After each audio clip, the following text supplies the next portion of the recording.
My mother stood up in the middle of my promotion party, held up a folder and said I stole $70,000 from our family, in front of my boss, in front of everyone. And then my brother added, she faked her entire career. That was the moment I realized. They didn't come to celebrate me. They came to bury me. Hi, I'm Lauren Chen. I worked for everything I have, but apparently success is a threat when your own family can't control it. What they didn't know? I had receipts, literal ones, and a bank audio file that would unravel every lie they built. Before we dive into the story, let me learn a bit about you. If you're a charming lady, please leave the number 1 in the comments. And if you're a dashing gentleman, leave the number 2. This way I can send you a special greeting. Now, let's start the story together. I used to think success would quiet things down, that if I worked hard enough, climbed high enough, built a life far enough away from the mess, the noise would stop. But that night, as I stood in my living room raising a glass to a group of colleagues who had come to celebrate my promotion, I learned something new. Success doesn't silence people like my family. It provokes them. The string lights I'd twisted around the window frames cast a soft golden glow. Someone had brought a bouquet of tulips that didn't quite match the early winter air, but I'd placed them in my mother's old crystal vase anyway. Light jazz hummed under the conversation. Jonah had taken over arranging the food table, mini quiches, fig jam with brie, little bowls of mixed nuts, and I could hear him telling one of the residents, "Don't let her fool you." This woman used to survive on vending machine peanuts and stubbornness. Laughter bubbled up, easy and genuine. My cheeks ached from smiling, but not in a bad way. I stood near the fireplace, well, the electric one built into the wall, and raised my glass. "To the team," I said. "To good work, late nights, and to making the budget make sense when it absolutely doesn't." People chuckled. Jonah clinked his glass against mine, grinning. "To Lauren," he said, "the hospital's newest power suit." I rolled my eyes, but I was grateful. I'd spent years making myself reliable, organized, the woman who never asked for much and always delivered, the woman who deserved her promotion to Associate Director of Finance. That was before the knock. 3 short, sharp raps, not rushed, not hesitant, like someone who believed they had the right to be there. I felt it in my chest before I heard it again. "Want me to get that?" Jonah asked. "No," I said too quickly. "I've got it." I opened the door, and there she was. My mother, Margaret Chen, in a winter coat that looked like it had been steamed that morning, holding a gift bag with gold tissue paper poking out just so. Behind her, Gregory stood with his usual slouch and his usual expression, the one that said he was doing us all a favor just by showing up. "Mom," I said, keeping my voice level. "Greg." "We were in the area," she said, brushing past me without waiting for an invitation. Gregory followed, already glancing around like he was assessing resale value. "Smells expensive in here." I glanced back at my guests. Conversations had stalled. Someone had turned the music down. "You're having a party?" Margaret asked, tilting her head. "How lovely." "It's my promotion," I said. "I was just giving a toast." "How timely," she said, placing the gift bag on the kitchen counter. "Then I suppose now's a good time to talk about the numbers." I didn't reply. I didn't need to. Gregory stepped forward, pulling a sheet of paper from his coat pocket like a magician revealing a trick. "We've been reviewing some documents." "Gregory," I said, warning sharp in my tone. He ignored it. "The $70,000 you got last quarter, that bonus wasn't entirely yours. You rerouted funds from the family trust." "That's not true," I said flatly. "Don't act like we don't know," Margaret said, louder now. "You manipulated your position to benefit from our father's estate. That money wasn't meant for just you." A hush fell. My heart thudded loud in my ears. Somewhere to my left, a champagne flute clinked awkwardly against the counter. "I earned every cent of that bonus," I said, keeping my voice low, firm, "and the family trust hasn't had my name on it since I was 25. You made sure of that." Margaret's mouth twitched. "You faked your way here, just like you faked your independence. You think a job title erases your obligations? Obligations, I repeated. Is that what I am to you?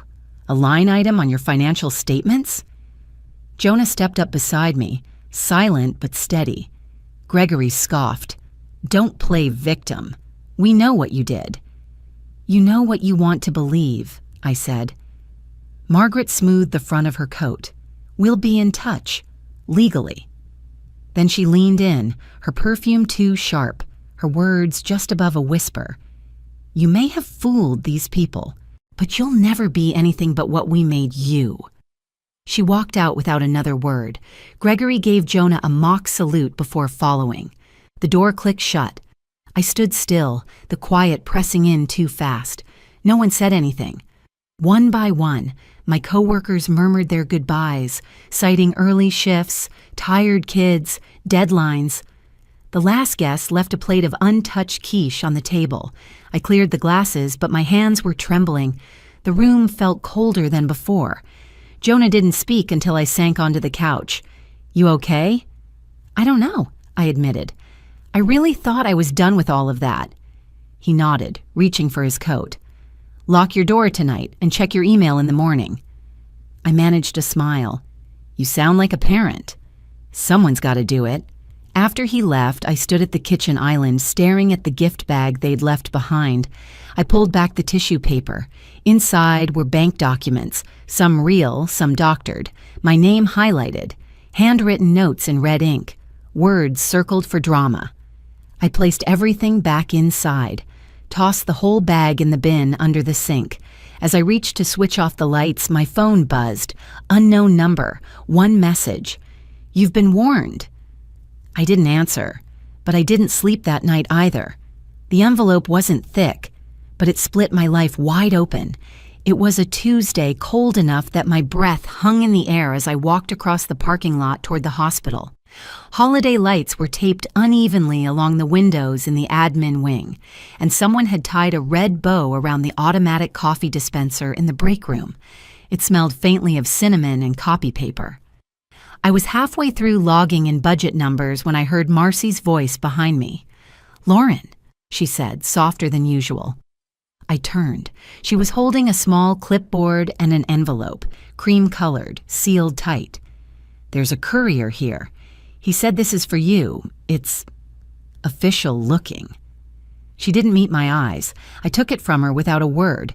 My name was typed neatly on the front.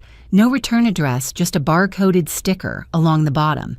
It felt heavier than it should have, like someone had slipped something sharp inside. Marcy lingered, maybe waiting for a reaction. I gave her a tight smile. Thanks, I said. It's probably nothing. But I already knew it wasn't. I stepped into an empty conference room, shut the door, and sat down. My fingers hesitated at the flap. Then I tore it open. Inside was a court petition, filed by Margaret Chen and Gregory Chen. Grounds: mental instability, emotional volatility, financial recklessness, requested action, immediate conservatorship and temporary control over all accounts held under the name Lauren Chen. I read it again and again.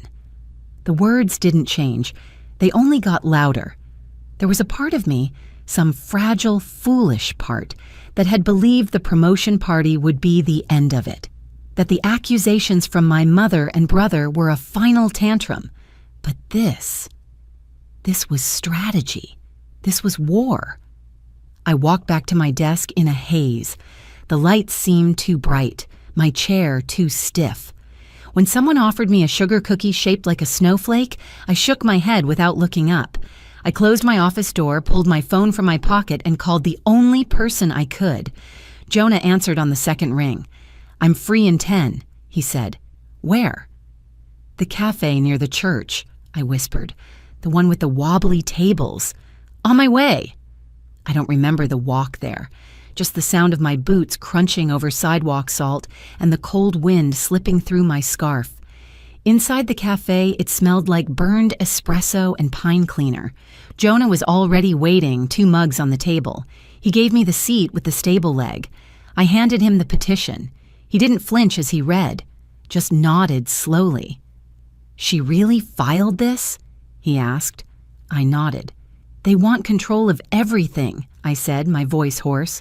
"Checking, savings, investments. They're claiming I can't manage my own money." "What did they base it on?" I gave a weak laugh. "That I work late, that I'm isolated, that I once bought a couch that cost more than theirs." He didn't smile. He just looked at me for a long time. "Do you still have the files?" he asked finally. I blinked. "What files?" "The ones you kept," he said. "The voicemails, texts, old statements. You told me once you saved everything." "I haven't looked at those in years." "Do you still have them?" I nodded. "I think so, on an old flash drive. Somewhere." He didn't push, just reached for his coffee. "Then I think it's time." That night, after the cafe emptied and the cold had crept under my coat and into my bones, I walked home without saying a word. I passed lit windows with Christmas trees inside, families moving like shadows behind drawn curtains, the kind of life I used to pretend I'd escaped from cleanly. At home, I didn't turn on the lights right away. I stood in the dark, coat still on, keys in hand, just breathing. Then I walked to the hallway closet, pulled down an old shoebox marked Taxes 2013, and opened it. The flash drive was still there, matte black, scratched around the edges. I hadn't touched it in almost a decade. I plugged it into my laptop and waited. The folders loaded slowly, one by one, labeled by year. Inside, more folders. Inside those, screenshots, audio files, PDFs. Messages from Gregory demanding money, emails from Margaret titled, "You owe us more than this," voice memos from long dinners where I said almost nothing, and they said everything else. I clicked through, numb. Then I found the one that mattered. October 15th, bankverification.mp3. I pressed play. A woman's voice came through, professional but tired. "Yes, ma'am, the attempted transfer was flagged due to mismatched account authorization. It appears Gregory Chen tried to initiate a $70,000 transfer using a joint account under Lauren Chen's name." I paused the recording, sat back, closed my eyes. They hadn't just filed a petition. They'd tried to take the money already. I hadn't imagined it. I wasn't being dramatic. I was being targeted. The house was still. Outside, wind rattled the windows. I stood slowly, walked to the kitchen, and made tea I wouldn't drink. The break room cookies I'd passed earlier flashed in my mind, snowflakes covered in blue icing. I hadn't touched them. Couldn't. The cold inside me had settled in, and I knew, without question, that I had to fight. I wasn't looking for her. I was looking for space. After the letter, the court filing, and the recording of Gregory trying to take what I'd earned, I couldn't sleep. I cleaned instead. Drawers, closets, the boxes under my bed that I hadn't touched in years. I needed the illusion of order, something I could control. That's when I found it, an old cardboard box labeled Holiday 1999 in my mother's handwriting. I almost put it back without opening it. But something about the way the label was half torn made me pause. Inside were the usual things: Christmas cards, printed photos from an old Kodak camera, one stray envelope that smelled faintly of clove. I flipped through the pictures. Me in a red sweater holding a glittery angel ornament. Gregory with a toy lightsaber. My mother in a sequin top, smiling too wide. And then, near the bottom, I found her. A woman I didn't recognize right away. She stood next to Margaret, shoulder to shoulder but not touching. Her curls were thick, dark auburn. Her eyes were sharp, intelligent, familiar. I turned the photo over. In faded ink, a single line. "Claudia. Don't tell Frank." The name jolted something in me. Claudia. That name had lived like a whisper in the back of my mind since I was 9. I once asked about a photo on the mantel that vanished a week later. Margaret's voice had gone cold. "She's not around anymore," she said. I never asked again, but now, staring at that name, Claudia, I realized why the eyes in the photo looked familiar. They were mine. I opened my laptop and searched. Claudia Whitaker, Georgetown, Washington, D.C., Mercer and Whitaker, LLP, Estate and Family Law. Her bio was brief. Founding partner, Harvard Law, specialist in estate litigation and legal identity recovery. My throat tightened. I booked a one-way ticket. The flight left at 7:45 the next morning. I barely slept. My carry-on held only what I needed: court documents, the flash drive, the printed stills from Gregory's attempted transfer. The envelope with my name from the hospital courier was still folded in half, like my mind hadn't let it fully open yet. The cab dropped me off in Georgetown just after 9. The air was crisp and gray, the sidewalk still damp from an early drizzle. Mercer and Whitaker was housed in a red brick townhouse, discreet but elegant. A brass plaque by the door gleamed under the overcast sky. Inside, a young receptionist glanced up from her desk, eyes wide. She couldn't have been older than 25. "Hi," I said. "I don't have an appointment, but I need to see Ms. Whitaker. My name is Lauren Chen." Her fingers froze over the keyboard. I think I might be her niece. There was a moment of hesitation.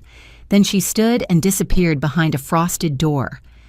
3 minutes later, the door opened again. A woman stepped out. Tall, composed, tweed blazer, silver hair pulled into a clean knot. No makeup, no smile, just presence. She looked at me for less than 5 seconds. "Lauren," she said. I nodded, heart pounding. "Come in." Her office smelled like old leather and cedar wood. A large bookcase lined the wall behind her desk, filled with thick legal volumes and framed court certificates. On the far wall hung a single quote in cursive brass letters: "The truth will outlive the denial." She gestured toward the chair across from hers.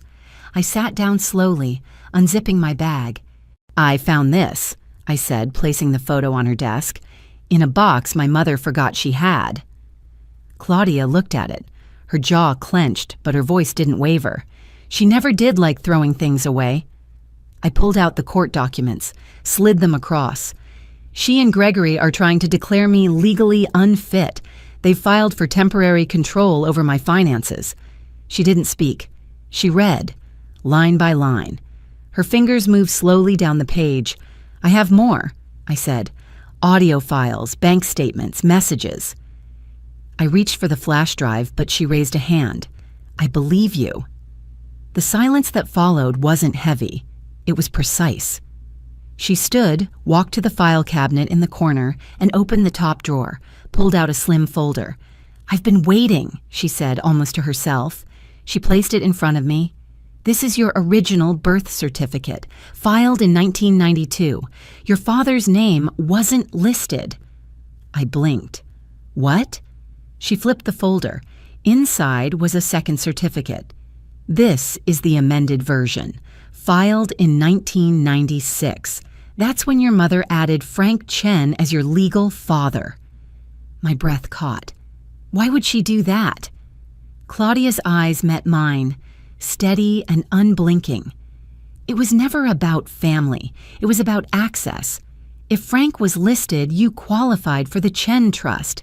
But from what I've seen, they never planned to let you benefit from it.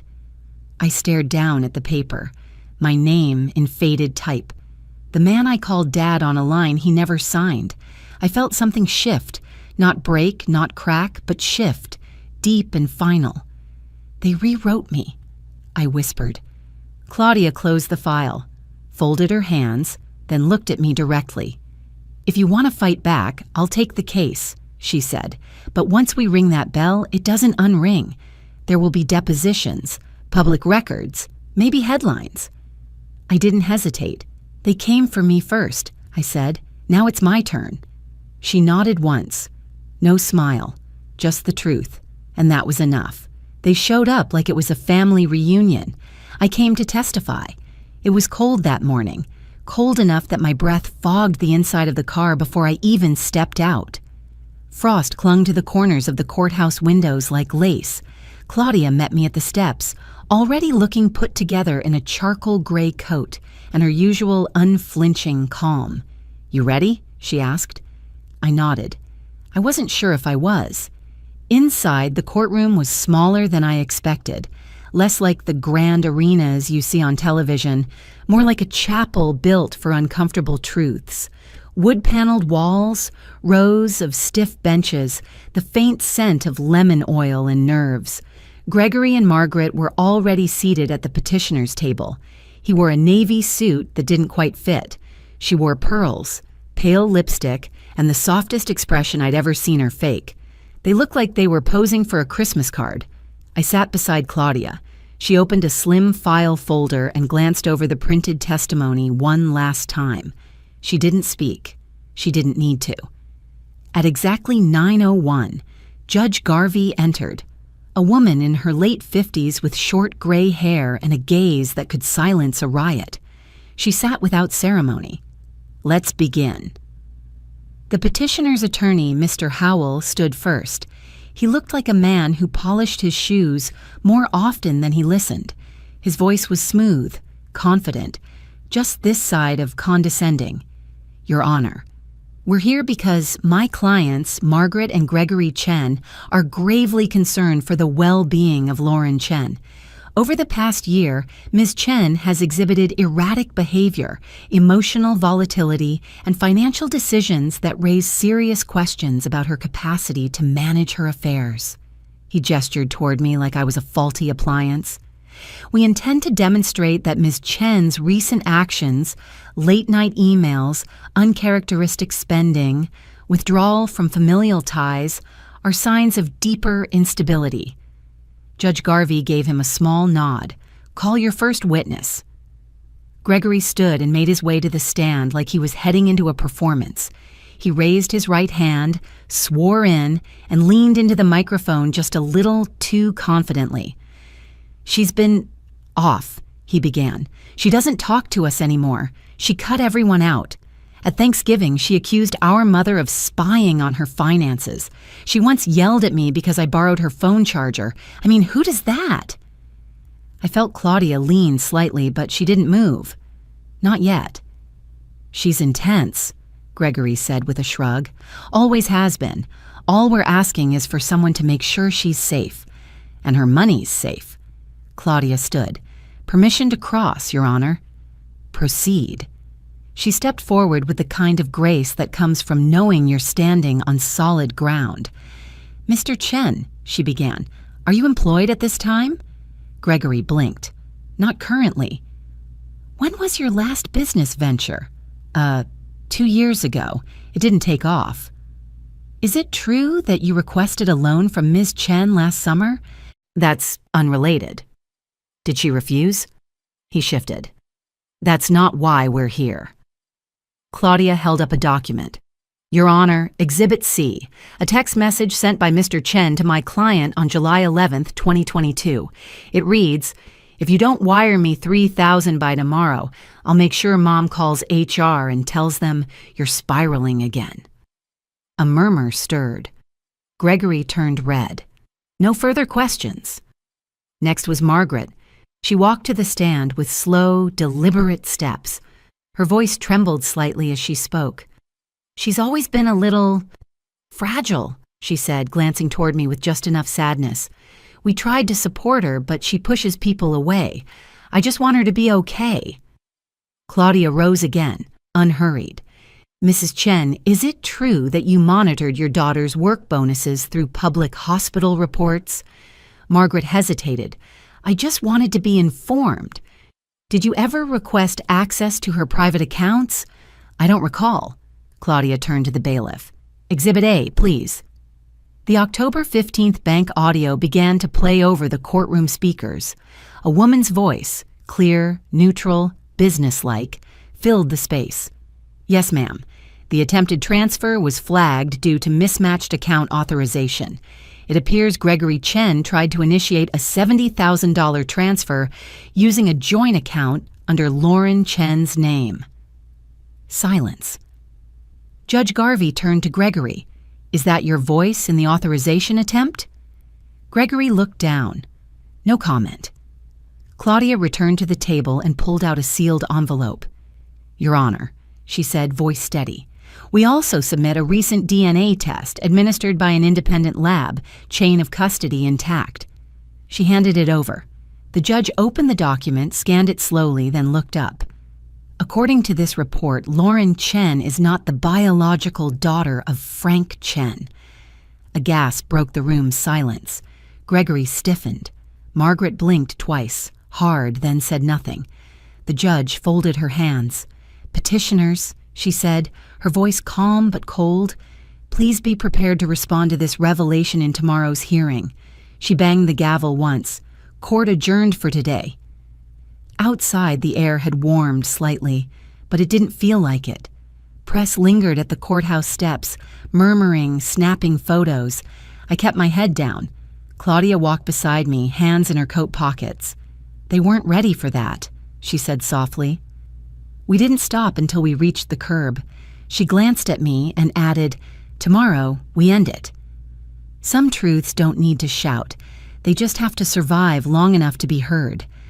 By the time I stepped into the courthouse on January 18th, my name had already made its way into a dozen group chats and 3 local news threads. Someone had snapped a photo of me exiting the courtroom the day before, and now I was the daughter challenging a family conservatorship in Mecklenburg County. I didn't feel brave. I felt hollow, like the truth had been scraped from me in slivers over the past decade, and only now was I holding the pieces up to the light. The courtroom was fuller than yesterday. A couple of journalists sat in the back row, typing into their phones between glances.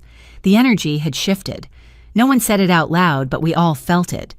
Margaret and Gregory looked different this morning, less polished, more defensive. Margaret wore the same pearl earrings, but had added a scarf, maybe to signal decorum. Gregory's leg bounced under the table. Even Mr. Howell seemed less smug. Judge Garvey entered at 9 o'clock on the dot, eyes steady but sharper now.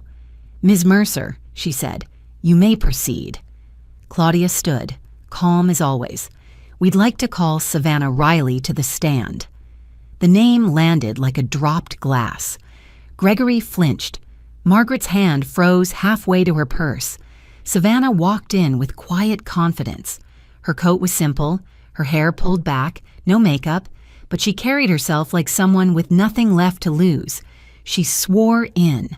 Claudia kept her voice gentle. Ms. Riley, how are you connected to the petitioners? I dated Gregory Chen on and off for about 3 years, she said. Claudia nodded. And during that time, did you witness any concerning behavior directed at Ms. Chen? Savannah looked at Gregory, then at me. Thanksgiving, last year, she said. Gregory blew up on Lauren, accused her of thinking she was better than everyone, said he'd make her pay for humiliating him. And how do you remember this moment so clearly? Because my phone was on the hallway table, she said. It was connected to the baby monitor in the next room. It picked up everything. Claudia turned to the judge. With the court's permission, we'd like to play that recording now. Permission granted. The audio was tinny but clear. Gregory's voice rising fast. You think you're better than me, Lauren? You think this promotion makes you untouchable? You haven't seen payback yet. Then Margaret's voice, calm, cold. Let him say what he needs, Lauren. Don't provoke him. Silence. Then a soft thud, a door slamming, someone's breath hitching. Mine, maybe. When the recording ended, the courtroom was still. Margaret looked straight ahead, unmoving. Gregory stared at the table like he could disappear into it. Judge Garvey adjusted her glasses. Continue. Claudia called Nico next. He stepped forward with a quiet confidence I'd seen only when he was deep in code. His laptop was already on. Your Honor, he said, I've been assisting Ms. Chen in reviewing financial records connected to the trust established under Frank Chen in 1996. He clicked a few times. Here we have wire transfers from the trust into 2 shell companies, both inactive but registered under Margaret Chen's name. Click. And here, funds routed from Gregory Chen's personal account into one of those shells and then withdrawn as cash within 24 hours. How do you know this? Public filings and a whistleblower leak from the shell's former accountant. He clicked one more time. There's also metadata from the amended birth certificate. Shows the document was filed by Margaret Chen in March 1996, without Frank Chen's digital signature. The form was mailed, not notarized. Gasps again, this time from the back row. Judge Garvey narrowed her eyes. So the amended certificate was filed fraudulently? We believe so, yes. Claudia approached the bench, sliding a final folder forward. This is the original 1992 certificate. It lists no father. She turned to me. Miss Chen, would you take the stand? My legs felt numb, but I stood, swore in, sat tall. Claudia gave me a small nod. You don't need to explain everything, she whispered. Just speak the truth. I looked at the judge, at the room. For years, I began. I thought I was the problem. Too emotional, too ambitious, too proud. That's what they said. That I was hard to love because I refused to fold. I looked at Margaret. But I wasn't too much. I was just inconvenient. I said no when I was supposed to nod. I chose independence when I was supposed to be grateful. I swallowed. They tried to erase me, not by accident, by design, because I wouldn't give them what they wanted. The judge said nothing. Claudia didn't ask a single follow-up question. It didn't feel like a slam dunk. It felt like a quiet tide turning. Judge Garvey tapped her pen once, then twice, then spoke. This court finds the petition for conservatorship to be without merit. It is dismissed with prejudice. The petitioners are hereby barred from accessing Ms. Chen's finances or initiating similar claims without substantial new evidence. She paused. This matter is referred to the district attorney's office for investigation into potential financial misconduct, including identity fraud and misappropriation of funds. She banged her gavel. Court adjourned. Outside, the light had shifted. Brighter now, but still winter pale. Cameras flashed. Reporters called out names. Claudia handled them like wind, letting it pass, letting it move around her. I said nothing. I didn't need to. But just as we reached the curb, I heard footsteps. Gregory. You think this is over? He hissed. I turned to him, calm, still. No, I said. It's just not your story anymore. His face twisted, but he didn't follow. Claudia's hand touched my elbow. Let's go, she said. And we did. When they couldn't own me, they tried to erase me. So I wrote myself back in, on my terms. The afternoon was gray, the kind that didn't demand sadness but didn't promise sunlight either. I parked near the edge of Windermere Cemetery, where the ground sloped gently down into a small grove of oak trees. There was no one else around, just wind, winter grass, and rows of names carved into stone. I found his marker exactly where Claudia said it would be. Simple, flat, barely weathered. Thomas Whitaker, 1965 to 2000, beloved son. Missed always. I knelt down and placed the envelope at the base of the stone. Inside was a copy of the DNA result and a folded note that said simply, I know now. I didn't bring flowers.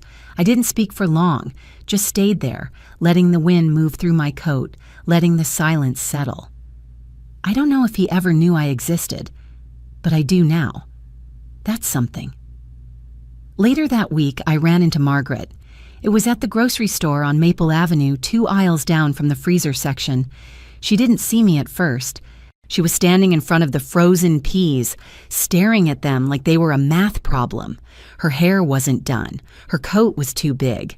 When she finally turned and saw me, she didn't flinch. Lauren, she said. Not a performance. Just my name. I didn't answer. She looked down, then back up. Do you hate me? I exhaled slowly. No, I said, but I don't forgive you yet.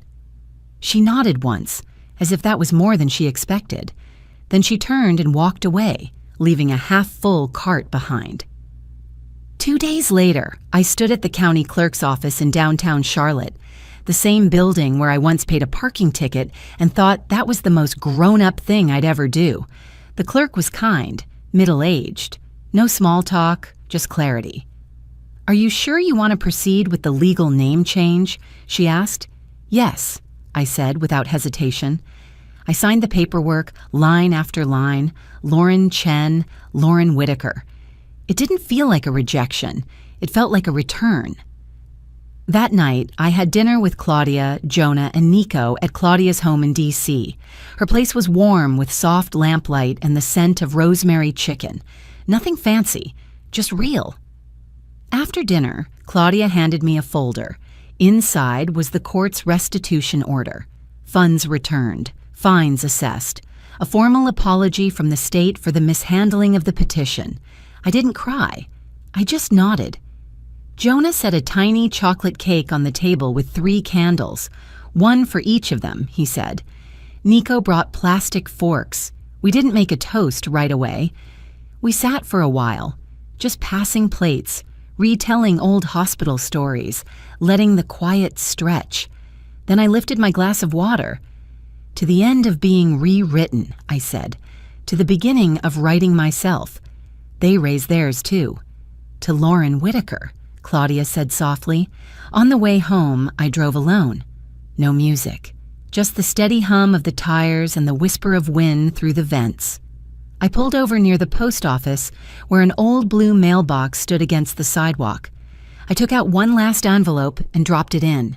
It was addressed to the Office of Charitable Foundations. Inside was an application, the Whitaker Foundation Scholarship, a new program for girls who had spent too long feeling invisible, for daughters who had been told they were too much, too different, too alone. I didn't smile. I didn't cry. But for the first time in a long while, I felt like I'd come home to myself. I didn't need headlines or applause, just the quiet truth of seeing my own name, finally chosen, finally mine. Some wounds don't vanish, but they stop bleeding when we stop hiding them. Sometimes family isn't who raised you, but who respects your voice. And dignity isn't something granted, it's something reclaimed, one boundary at a time. We all deserve to be known for who we are, not who others pretend we were. If this story reminded you of a moment you stood up for yourself or someone else, I'd love to hear it. Your truth matters too.